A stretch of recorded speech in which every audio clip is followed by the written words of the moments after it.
A esquerda tem recuperado o terreno na América Latina. Mas por qual razão?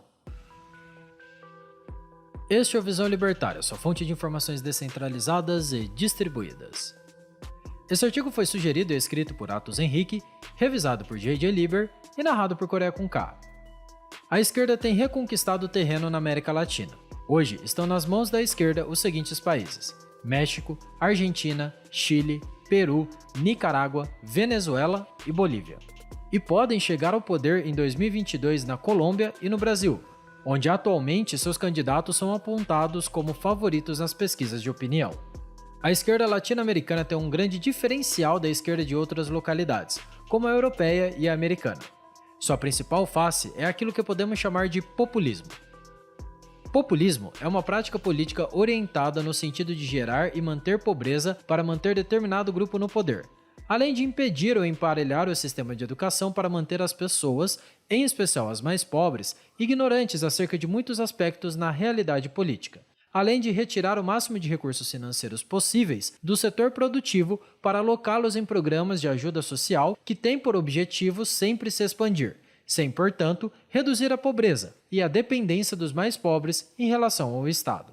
O grande objetivo do populismo de esquerda é a manutenção perpétua do poder, possibilitando o aparelhamento do Estado pelos partidos que o praticam, a fim de, paulatinamente, implantar o modelo socialista, também conhecido no nosso subcontinente como bolivarianismo. Essa estratégia se aplica na social-democracia europeia, mas, enquanto o meio de transformação do capitalismo para o socialismo é a democracia na prática social-democrata, tal meio, na prática da esquerda latino-americana, é a corrupção sistêmica aliada ao empobrecimento constante da população, sendo que esta, embora pobre, pode ter uma qualidade de vida razoável, dependendo da ajuda estatal para tanto.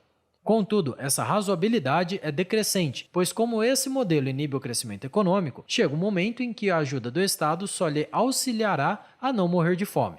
Ou seja, padrões de vidas razoáveis desaparecem nesse sistema com o passar dos anos, restando uma massa de miseráveis e uma elite abastada, o governo.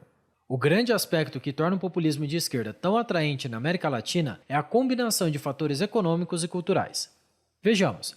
Historicamente, a América Latina tem um problema crônico de pobreza. Provavelmente esse problema é fruto do nosso processo de colonização. Mas entenda, não digo isso corroborando com a ideia completamente ilógica do a Europa roubou toda a nossa riqueza, por isso somos pobres. Nós libertários sabemos que a pobreza não funciona assim.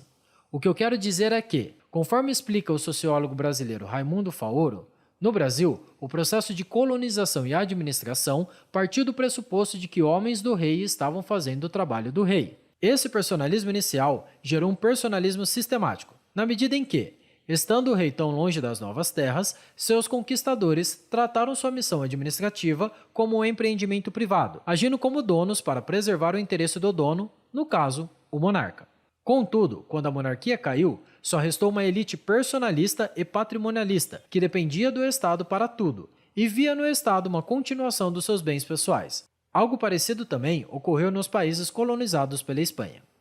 A elite inicial na qual tratamos não enriqueceu a priori com o livre comércio, mas a partir da cooptação do Estado em seu favor. Tal situação gerou um fenômeno sui generis no Brasil. Durante a República Velha havia muito liberalismo econômico, mas a falta de liberalismo político garantia um modelo economicamente liberal somente para a própria elite. Um liberalismo restrito, no qual 80% da população jamais conseguiria se aproveitar dele para crescer e competir com os grandes fazendeiros. A situação só foi melhorar quando o país começou a se industrializar.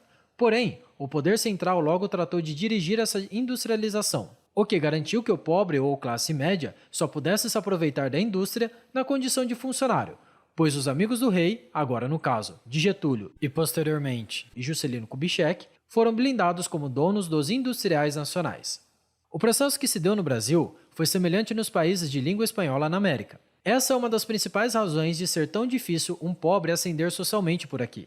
Isso nos leva ao problema cultural, sendo difícil demais sobreviver às próprias custas sendo pobre e sendo quase impossível sair da pobreza. Desde muito cedo, muitas pessoas foram acostumadas a achar normal só conseguirem sobreviver por causa da ajuda estatal. Pior, foi amplamente ensinado que viver às custas do Estado era uma reparação, um direito individual, porque todo o Estado deve ser um estado de bem-estar social para ser justo.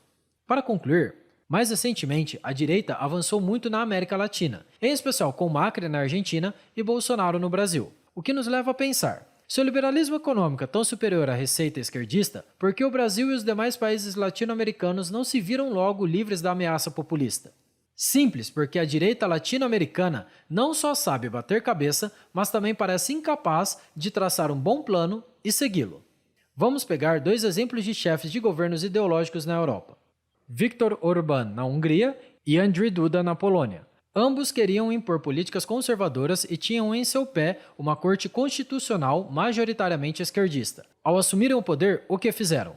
O óbvio, focaram na agenda econômica em um primeiro momento e usaram o retorno desse enfoque, isto é, uma economia sólida, para avançar no segundo momento de governo suas agendas ideológicas.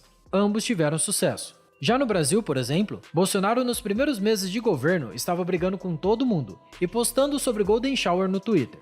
Arrumou um monte de briga com o STF, perdeu todas e no dia 7 de setembro de 2021 viu o ápice de humilhação em relação ao Supremo.